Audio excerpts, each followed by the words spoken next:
Okay, hi. Hi. Are you as nervous as I am? Yes, very. This is my first time being on like a podcast. This is like, It's my first time too, because like I've done a bunch of other videos, I think, as you've seen. But I haven't done any of them like where it's face to face. I haven't seen I anybody know speak. it's nerve-wracking. Like you're sitting with somebody talking about it. I've always wanted to do a podcast. Now that I'm doing it, it's like the nerve. Yeah, It yeah, gets your anxiety going. But I'm excited to be able to help who I can. yeah. So what is your name? My name is Jordyn. I'm 21, and I attended Summit when I was 2014 to 2016, middle of 2017, when I decided to finally, all right, it's time to go. So you made the decision to finally Me leave? and my mom. I mean, I was there the first. Well, let me start from when I was first Yeah, there. let's go back. Tell me why you were there. Tell me like what So happened in childhood. Tell me about your oh best my God. friends. I want to hear everything. So basically, I suffer from anxiety, really bad anxiety, depression, ADHD. I mean, you name it, I have it. And my mom was always trying to find a place for me that would make me feel comfortable. I wouldn't get anxiety going to school. Plus, I was always picked on in school, and I would make myself sick. I mean, I think anybody would make themselves sick if I didn't want to go. I mean, it was just constant torture every day. And I mean, I was 10 years old sticking my finger down my throat. I mean, like I wasn't even like a teenager yet. Yeah, Just like this little girl, like depressed, crying, telling her mom that she wants to die. I mean, my mom is my biggest supporter in everything that I do. So she was fighting for me to get an IEP, fighting for me to get change within the school. It was just me.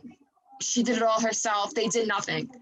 I attended Nyack Middle, and they suggested Summit. so you're So from you're then from Nyack? I'm not from Nyack. I grew up in the city, so I'm a city person. Okay.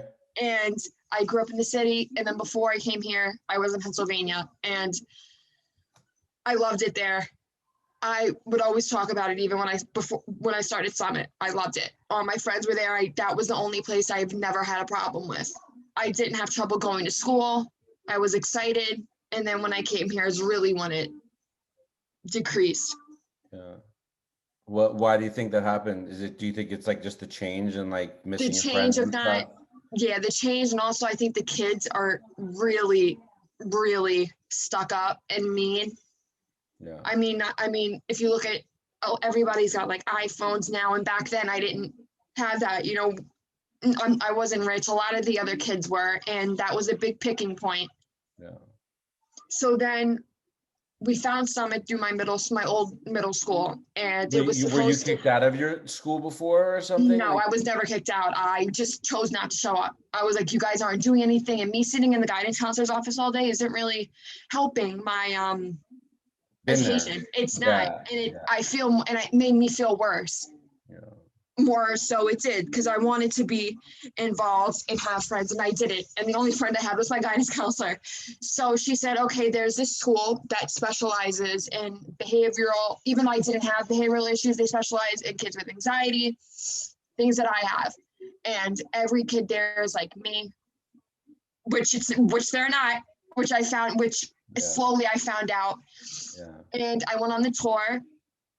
I met with Deb, which, Deborah Sherwood, are you referring yes, to?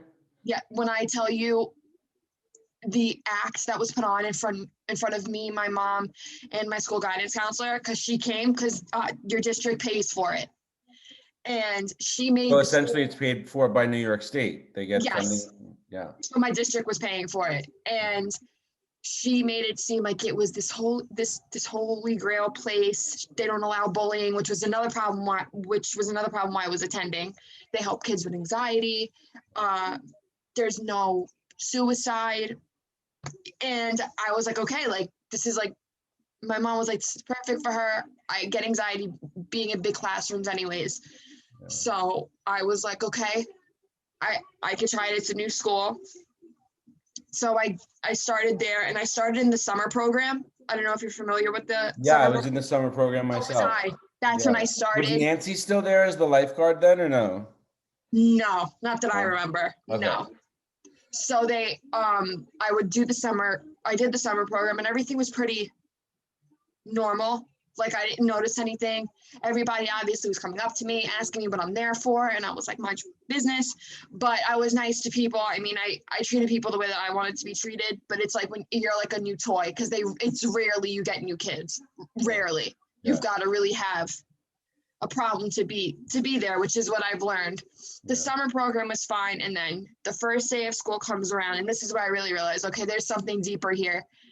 I'm coming in. It's a normal 7 a.m.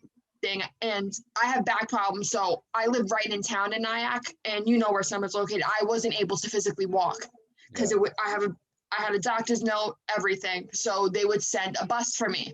It was this big like school bus. I didn't think anything of it. I come in, and the cops are waiting for me at the gate, and I'm like I thought I did something. It's like first day of school. The first day of school, and I'm like, oh my God, like I didn't do anything. And I'm like, and I'm, of course, like this wasn't 14, I was 15. Of course, you're going to think, what's going on? Am I being like arrested here? Yeah. And they wouldn't tell me anything as I'm getting off the bus. So I said to the officers, I said, I literally didn't do anything. I don't live on campus. I literally just came from home. They would not tell me. I mean, they were like holding, like one was here and one was here. So I'm thinking I'm going to get the tased. I'm like, now I'm going to call my mom. I'm scared. Oh so then they bring me up. No one's telling me anything. And I see an ambulance in front of where, you remember where we would go to eat and another dorm was there? That's where the ambulance was. And I'm like, what? And I'm thinking there's a murder, like, I don't know what's going on. And I'm brought up to my classroom, which I was in Mr. Logan's class. That's what's his name. And he wasn't saying anything. I was just sitting in the corner, like texting my mom, like, Mom, there's a lockdown. Like, I didn't know if I was gonna come home. They were not telling us anything. Then a few hours goes by. My mom is calling the school trying to figure out, why is my daughter in lockdown? Why are there cops surrounded the school? Like, what's going on? And later we find out that Gabby committed suicide. And that triggered me. It traumatized me personally. Did you see the event? Did you see it happen or? No, thank God, no. When I came in, all I saw was an ambulance, like a bunch of, and I've never seen this before, like it was like cops and like something I've seen off SVU when they're like going in to investigate and they say like police don't cross. It was like such an eerie feeling because I had just spoken to this girl while we were on the summer day trip, like the summer trip. She went on them and she was such a beautiful girl. She was so nice. Like I was nervous on one of the trips and she really made me feel comfortable. I wasn't close with her, but knowing that I had just spoken to her a few days prior and we've all find out this. So that happened. I came home. I mean, I was crying. I was traumatized. I didn't know if I wanted to go back, but then they sent emails out offering counseling, which it really wasn't counseling. Like if we were crying, they would think that we're like, it's suicidal. I mean, that was when I knew that there was something deeper into that school. And that was the first of many experiences that I didn't know that I was going to see. Yeah. I mean, I still can't get over that. I don't know if the family got justice and I don't know what happened. People come up with so many different stories. Yeah. But from what I heard the next day, it was, oh God, this is so sad. That she slit her wrists. I don't know what the true story is. Everybody comes up with their own thing. I told everybody that was trying to tell me about it, I don't want to hear it. Like, I just hope that she's at peace and that her family gets some sort of justice brought to them because it's not the first time that something like this has happened. Yeah. She didn't deserve it. I mean, watching them in a black body bag, I'm like, this is something off SVU, like Criminal Minds. You saw the body bag? A lot of us did. We would look out the window, yeah, and they were putting it right into the ambulance, and I had to look away. Like I was on the phone with my mom the entire time. I'm like, Mom, like this poor girl, like nobody knows the true story. Someone's never going to tell the real story on what happened. Only they know. Yeah. After that, I mean, the school was pretty dark for a while. Nobody would want to step into the girls' dorm. I know I didn't. When I would stay after, I refused to go in there because I was afraid what I would see. and then people make jokes about it being haunted. I'm like, it's not a joke. Like, it's not funny. Someone lost their life. Like, I don't see the humor in that. Yeah. So that was my first taste of what Summit was. I'm ready to cry hearing this, man. Yeah, it's. You know, I read previously, you know, all I knew is that there was a girl who committed suicide, you know, The first day of school too, like I couldn't, they said that, well, from the girls that lived in her dorm with her, said that they were getting ready, they saw her, she was fine. And then I guess one of the staff went in to check, and there's, I mean, it's literally like, it's sad. Yeah. Like, Yeah. I really just hope the family got something. Yeah. It just Summit didn't sweep it under the rug like they do with everything else. Yeah, I mean, you know, up until now, it was, you know, it was a really sad news article that I read about it, and I'm glad that you're able to, you know, shed some light from a personal standpoint of how that experience was for other students. The other students that were friends with her, oh my God. I mean, it's like they had lost a family member. I mean, these girls lived with each other. A lot of them didn't have their families. They were my brothers. You know. I mean, those were my brothers exactly, and sisters. They didn't. Yeah. And everybody in the girls' dorm will consider themselves family, which I get. If you don't have anybody, it's like your dorm mates are like family, your best friends. Like, they're all you have. Yeah. And she had a lot of friends there. And I mean, they offered counseling. I mean, these girls were really not even more traumatized, but very heartbroken. What was the counseling like? You said they offered you counseling. It was like in a circle. It wasn't one-on-one. It was very weird. Like, it being in a circle in the middle of the hallway. I just didn't think that'd be a right space for counseling. Like, you would think you'd want it to be more private. Yeah. I partook in it just because I was literally traumatized. I mean, I don't think anybody wants to go into the first day of school like that. Yeah. I mean, like, you guys had, and I told them, I said, you guys had cops drag me. Like, I did something. Of course I'm going to be afraid. Yeah. So go ahead. I'm sorry. Oh no. I told them, of course I'm going to be afraid. You know, I don't know what's going on, but I really hope that whatever she was dealing with, that she is at peace. And I really wish that she was still here with us, and that whatever happened, and people, you know, there's always conspiracy theories. People just think there's something darker, and I do too. Yeah. So, and I really hope that her parents got something for. Well, yeah. As far as I know, nothing. I didn't see anything either. As far as I know, there was no justice served of any kind. As a matter of fact, we'll get into it later, but you know, there's currently litigation against the Summit School pending. For the first lawsuit ever in history against the Summit School, and it was also It was also from someone that you went to school with, which we can discuss. Yes, she was such a.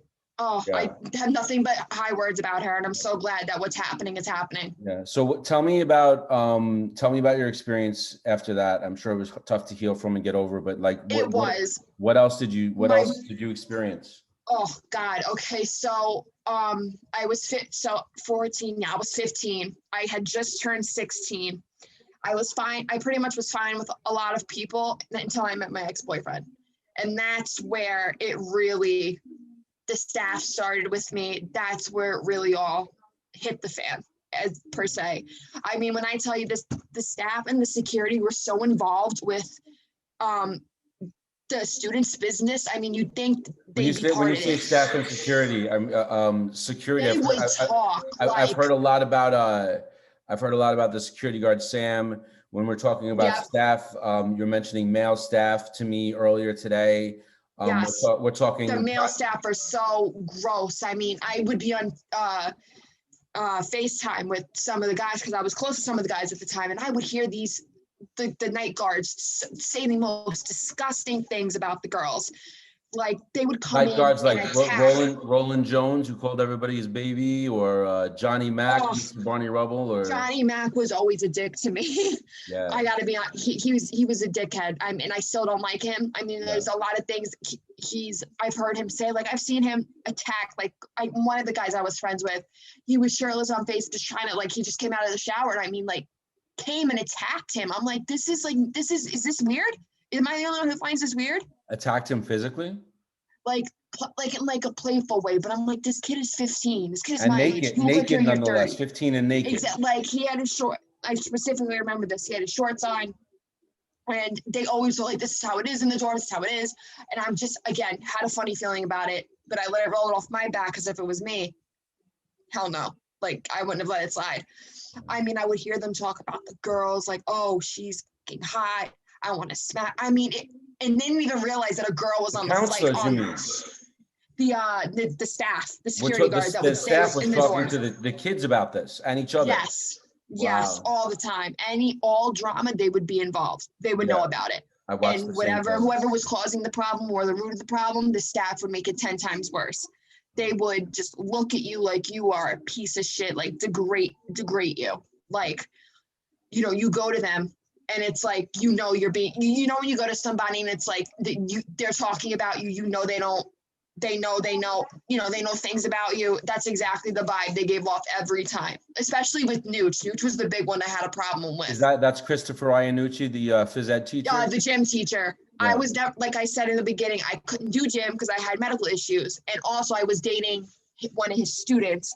And again, it was constantly a joke, and I didn't find it funny. What was constantly a joke? Me dating one of his students. He'd like make fun of you dating him? In his class. Yeah, like would make jokes like, there goes, I'm friends with this kid, me and him are cool.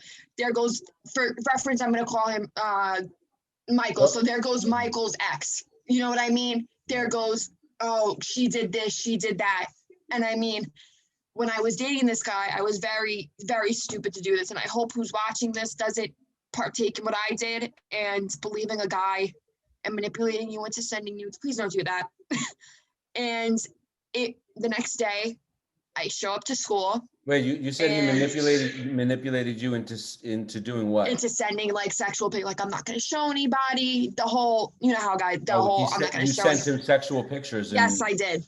And I'm not afraid to say, because I know that there are girls out there that are going to see this that probably were my age, and I've learned from it, and I'm not afraid to talk about it.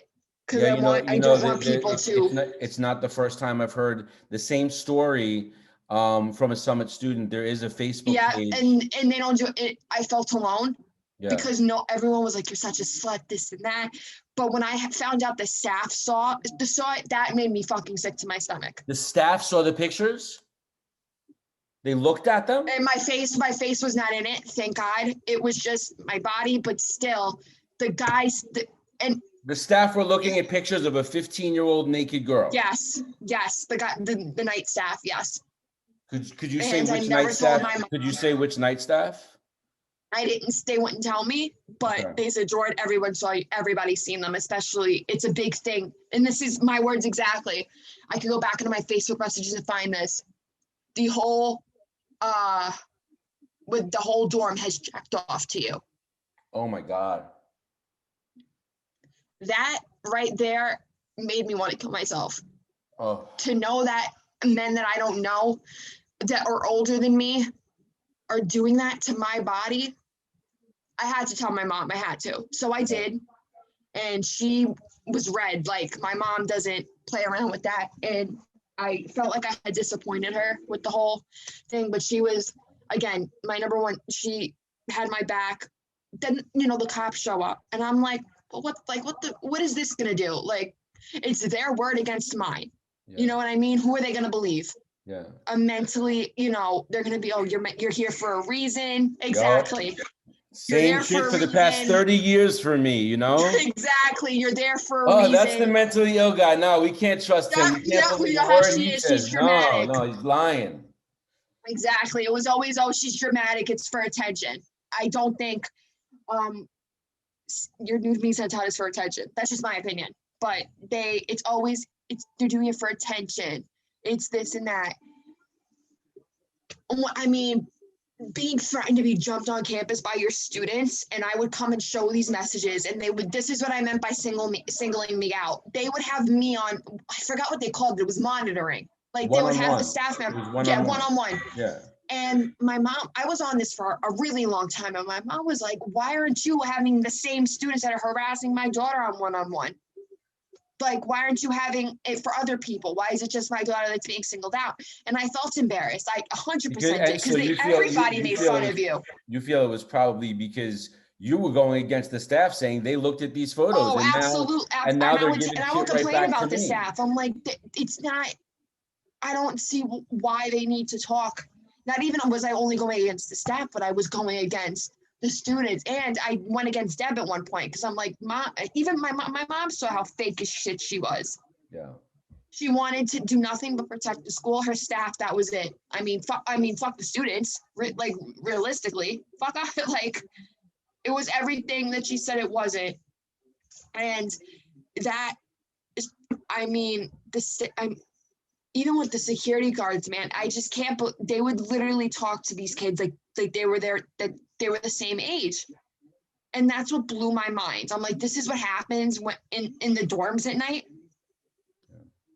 This is what you do. When you say security guards, there was more than just Sam? It was more than just Sam. It was a couple. It was, I remember Johnny Mack was one of them. Okay, that's what you mean by security guards, like the counselor. The night staff that would be night staff, yeah. Yeah, the night staff. So when I refer to night staff, I mean the ones in the dorm. Yeah. And I mean, when I would go to get lunch some days, again, staff would make stupid comments like, oh, where's your blank boyfriend's name? Like, where is he? Yeah. Like, and then one time I heard, you're going to send more pictures? From a staff member? Who said that? I do not remember. Now, I'll smack his ass. Please do. I will smack his ass. That's just stupid shit. Oh my God, no, I know. This is the kind of comments they would make. I mean, rub it in a little deeper. I know. It's not deep enough. Just rub some salt in there. Yeah. It's not. Also, I've seen on this, I've seen them when I was dating my ex, had some of the guards' numbers. So they would text. I'm like, this is weird. I'm like, you don't see a problem with this? Yeah. And, he was the same age as me. And, so when the cops came, they were basically like, okay, we got to check your phones, make sure you don't have anything of each other, vice versa. I mean, yeah. I give them my phone. I was like, here you go. Like, I ain't got nothing to hide. I'm not. They made you show them your phones and they went through your phones for like evidence? They made to check if we didn't have anything hidden. I mean, what is there to hide? Seriously? I'm already traumatized by the situation. The whole school already saw him. So which at the time they didn't know that. At the time that when the cops came, they didn't know that the whole school had saw. And I didn't even know, I didn't know until it was brought to my attention. Wow. And I mean, the whole treating you like the criminal instead of like exactly. Yeah. You chose to do it. You chose to send it. Yeah. This is your fault. That's exactly how it was made out to be. You chose to do it. This is what you get. Yeah. I was 15. I'm not like I am how I am now. I'm 21. I know right from, I was 15. First boyfriend. Yeah. Like, come on. Like, you're not going to tell me you haven't had this problem before. Yeah. Everybody that same exact issue made me feel like that same exact issue is spoken about by other students of Summit on a Facebook group. Yeah, and it would make me feel crazy. Like it's me. Like I'm the only one. No one's gonna believe me. Well, I'm doing it for attention. Yeah, that's all it ever was. We all were. In my records, it states in my records that I was able to get from Summit recently, it states that Jason was always abusing the staff. I watched one of your videos, and I think you were on a phone call with somebody. The way this guy was talking about this student, I was Tom like, Shields. Are you fucking serious? Tom Shields. Did you know Tom? Not closely, but he was the quiet room attendant. Yes. Yeah, now I remember. Now it's all coming back to me. Really big built guy. Yes, he was. I remember him being one of the people that would restrain. Yeah. It wasn't even restraining, by the way. More like a wrestling match. Yeah. I mean, they would physically body slam some of the boys. Yeah. And I mean, some of the boys are skinny. Some of them are heavy. But when I talk body slamming, I saw one got thrown into a trash can. I was like, whoa, this is not restraint. I was This is not restraint. I was 70 pounds while Tom was sitting on top of me he must have been like 250, 300 pounds then. Oh my God. Yeah. It's crazy. And I don't think they realize that that could kill somebody. Oh God. Yeah. I mean, restraints Absolutely. like that have killed That's people. why they don't do that with the police. That's a problem they have with the police going on a position like that. Same Black Lives Matter stuff. Yeah, exactly. Exactly. And it's disgusting. It really, I don't even, and the thing is, they weren't really into all of that. The Black Lives Matter, POC, like if it had nothing to do with them, they didn't care. Yeah. Like, I just don't understand how all of this stuff going on in the media with, the Black Lives Matter protests, everything, and you don't do anything. Don't educate your students. I mean, like what? Like it's absolutely glaringly obvious that this is not acceptable anymore. No, absolutely not. And especially being part of the LGBTQ community, I am openly, I'm open about it. That was another demographic that was really targeted. Yeah. One day, I was sitting with this girl who was bisexual. At the time, I wasn't fully open yet. And because I was afraid, I was 16 at this time. And I was afraid, how the world was at that time. Like, I didn't know how to be like, I'm gay. Like, I didn't know how to say it. So I remember sitting with her, and mind you, I forgot to mention this. I found multiple used condoms on campus. Oh, man. I mean, and you could tell when it's freshly used. And I called my mom and I said, Mom, is this what I think it is? And she was like, yeah, that's fucking disgusting. Like, walk away. I mean, multiple times I'd see it where the art room was, where the ceramics area was. And I'm like, now it's clicking to me that they would do this at nighttime. And I did see a lot of things at nighttime when I was there for like the night activities, like for the Halloween thing, for that dance they used to do at the gym. Yes. Yeah. So I was sitting with this girl, and it was a group of guys. And at this time, I mean, the way that just my body language, they could tell that I was attracted to her, which I was. She was a pretty girl. And they were like, make out, like, you're not really gay if you don't make out. And of course, again, me being rolled into this, I sat there, I kissed her, and a picture was taken. Oh, don't know where that picture is. Yeah. But thank God it's nothing inappropriate. It's literally just a 1 second picture of me kissing her. I mean, I'm like, if you want to show it, go ahead. I mean, I'm not ashamed to be who I am, but like, if you're going to hold that hostage against me, that said, it's not going to work.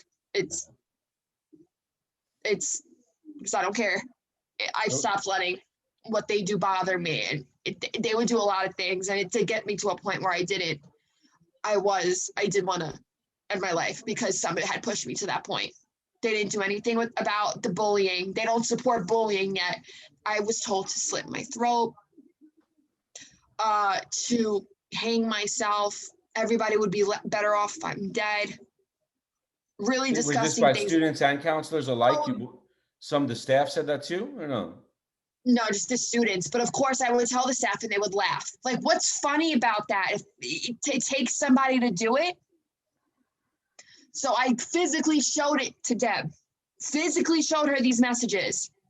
Her words exact. Well, there's nothing I can do. They're just words. If it was my child, I would have leaped over that desk and smacked the shit out of her. Oh my God. I'm showing you these threats that I'm getting. I'm telling you it's making me want to kill myself. And you're not going to do anything? My mom was there over and over again. And it was the same thing. Nothing was getting done. Nothing.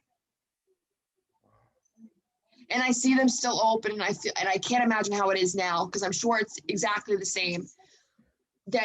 These kids going through abuse, and all the articles I'm seeing, abuse, rape, like.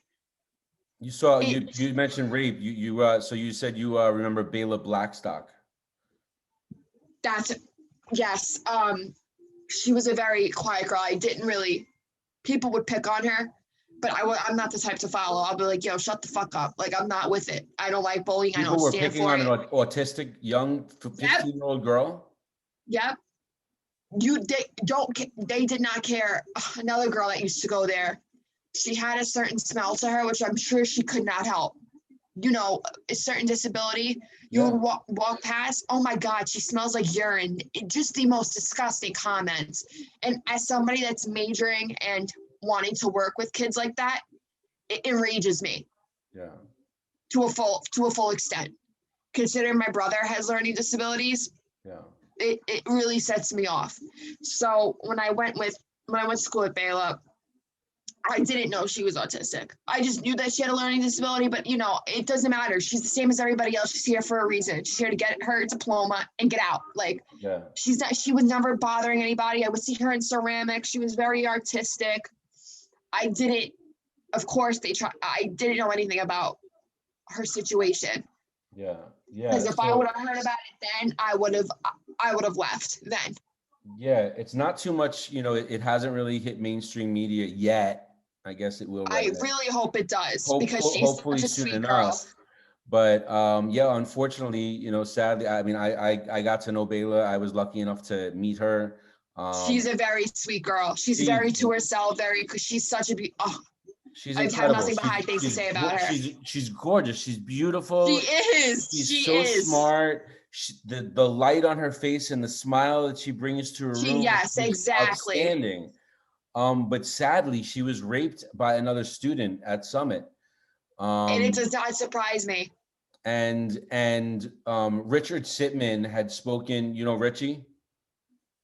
Richard Sitman. Yes, I do. Yeah, Richard Sitman. The mother, you know, came to the school and approached Richard Sitman, and essentially Richard Sitman said, "Well, it wasn't rape. These kind of things happen here. These are the kind that's the excuse that's used all the time. These things happen here. These are the kinds of kids that go here. You have to expect that." So no, I'm not going to. But that's so you're going to tell me I'm sending my kid to a place where people get raped? Yeah. Knowing her and knowing how her mother is being a lawyer, she would have never sent her daughter there if that was knowing that. Never. No way. Her mother's amazing. Her mother's a lawyer. Absolutely. She would have never, ever, ever sent her there. Yep. And being that her mom was a lawyer, you know, she actually ended up. As she is. She spoke to her social worker later on, and her social worker was the one that confirmed, no, she absolutely was raped. And she was then pulled out of the school, but the school still didn't have the rapist leave the school. They kept the kid there. So Bela had to see this kid there every day. Every single day. Thank God her mom. I'm so glad she's out and doing her own thing and you know, doing fashion. She's very talented, and I hope, and I'm glad that she got her mom is on it. Yeah, because it's the first time lawyer figure has said something. Yeah. So I mean, that she's doing good. I was wondering. When I heard about it, I was like, oh my God. I'm like, I hope she's doing okay. I hope she's succeeding and getting to do what she wants to do and doesn't let this. And she can be, you know, hopefully one day she's an advocate for it. Yeah, no, because her story would 100% help millions. She's strong and she's ready to fight. I mean, you know, hopefully once this court case is over, she can come and join with us. But I know she's I haven't seen her in years. I know she's anxious too. So tell me how you the rest of your experience was there, and mostly what I want to know, like, you finally left. How'd you do after? Tell me about the rest of your life after. So what really pushed me to leave again was the bullying. Everything, just my past, me looking over my shoulder 24/7 if someone was going to touch me. They weren't doing anything. I mean, it was the disgusting shit from the staff. I really couldn't take it anymore. And I just stopped showing up. I felt like I didn't deserve a word to them. They did nothing but give me anxiety, stress.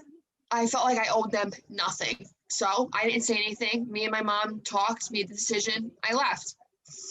And after I left is when I got diagnosed with epilepsy, which was such bad luck because I can't imagine having epilepsy and being there and having it. Yeah. God only knows my unconscious body. Like, it makes me sick. I saw a couple. I knew a girl well with epilepsy who went to school there, and she had, you know, it was tough for her, to say the least. I couldn't right when I left is when it started too. So like, right, I was like, I cannot imagine being in this school. And I said this to my mom, God forbid I was to have a seizure. I'm unconscious. Like, I can't do anything physically. You can, you don't see, you're not coherent. You don't remember a thing prior to when it happens. Yeah. So imagine I was walking and it's just, I'm by myself and I'm in an area, like I just can't, it's these thoughts that this school had brought into my head. Yeah. But ever since I left, I went to Nyack, the high school. Oh, nice. You went back to district. Yes, I went back to district. And I learned a lot from Summit, more so I don't ever want to be in that type of fucking place again. And that it made me feel bad for the people that have nowhere to go and have to stay there. Yeah. I think that's what broke my heart the most, is that some of these like parents just ship their kids off. Like and to see everybody going home and some of these kids like just staying there. It always just like bothered me. Like I couldn't imagine my mom doing that to me. And I could never imagine doing that to my child, sending them somewhere. Like you could just see the looks on their faces, like they want to go home. They don't want to be here, but they can't leave because they don't have a parent's consent. They're not of age. I mean, they would sit there. I mean, some of the people I was friends with, and they would show me like what a morning was like there on the weekends. They would wake up, get breakfast. I mean, like, it's so depressing. Yeah. And to feel like your parents don't want you and that you're trapped there. It was the worst feeling in the world. Yeah. And my heart breaks for these kids, and I know there are kids that are still there now dealing with the same thing, and they should, just because they have behavioral problems, that doesn't mean they don't deserve love too. And you know what? And did you graduate from high school? I didn't because of my epilepsy. It was so bad that Nyack wouldn't pay for an aid. Okay. So what happened? I had a seizure at school. Everybody saw it. Cameras were out. I was mortified, and they wouldn't let me come back. So now I'm in a college program that's letting me earn my credits with RCC. Yeah. So I'm earning so it's an exam that's 4 subjects long, and thank God I had my IEP. I have separate location. I don't have a time. If I want to take 5 hours to take the test, I could. That's great. And this test is 4 subjects. And you have to get, I believe it's above 160. You get above, if I pass over 160, that covers every credit I missed. Girl, I don't know what the maximum that you can get, but I'll bet you. I failed the first time and I cried. I was 2 points off. Yeah, but you know what? I mean, right now, you're proving to yourself, you're proving to the world that you are a powerful, powerful, powerful, powerful force. I used to not think that. Don't you forget that in any moment taking that test or preparing for it. You can do it. You have survived all of that bullshit handed to you. You are strong now. I'm sure right now you're stronger than you've ever been before in your life. Absolutely. And this moment is a testament to that. And you're gonna do it because you know you can, because you've been through far worse and gotten through it. I mean, I couldn't have done half the stuff I do without my mom. I mean, yeah. I don't think that I could have done and be where I'm at without her. I mean, she's fought at the times where I couldn't, like I was mentally done. And I know there are times where she was like, please don't let me lose my daughter. Please don't let me lose my daughter. Like, I knew I have at the time when I was at Summit and I wanted to do this, I was like, I have a purpose. And I'm like, I'm the reason she lives. I'm the reason she breathes. I mean, she has cancer. And chemo is extremely tough. All these surgeries, she doesn't want to do it, but she's doing it because she has me. And I told myself, if she could do that, then I have to do this. I have to fight it. and get through it. And leaving was the best decision I've ever made for my mental health, for my anxiety. Best decision I could have made. I'm glad. And I I'm hope glad. that kids that. You got to be thankful for a parent, because I didn't have this. You got to be thankful for a parent that I think listens to everybody you, deserves to have somebody that believes you, and that doesn't think you're crazy. and that makes it your decision. Because in my case, as well as many other kids' case who I know went to Summit, as well as many other kids' cases who were literally kidnapped from their homes in other troubled teen They forced you to go. Yep. schools. It's not, and it shouldn't be that way. We were not only forced to go, but we were forced to go, and we called our parents and told our parents that the abuse was going on. Many of us, only for Johnny Mac to get on the phone and say he's lying, he's lying, he's lying. Sounds just like him too. And they believe them. But you are very, very lucky. I'm so glad that I found the page when I did. I'm like, okay, like if I can get on here and share it with how many of the other people that are in the group, and they could see that I'm coming and talking about it. Yeah. That's what I wanted to do. I wanted to talk about it. I wanted to physically show my face and let people know that they aren't alone in this situation, and that that school deserves everything they have coming to them. And I pray to God that, the situation that with Bayla comes to light, and everything that her mom did to fight for her, it happens again with other students. It's just, this can't keep going on. And how a school like this is open is beyond me. Because if this was a regular school district, they'd be shut down in 2 minutes. Well, I want to, was there anything more that you wanted to add? Or, I mean, that you gave a really good, broad thank you. I tried to overview of a lot of really traumatic, tough stuff to deal with. Was there anything else that you had to add? Or let me ask you this. I would like to kind of end it off this way. If you could say anything, well, you can say anything right now, to Deborah Sherwood, what would it be? Why did you let the abuse go on? Why did you not believe your students when they would come to you with physical evidence? Why didn't you stop the issues that were coming to hand? Why are you only protecting yourself? And your word exactly, my job is to protect my students, when you've done nothing but put them at harm. Listen. As one of them, you would make me feel like it was only for fucking attention.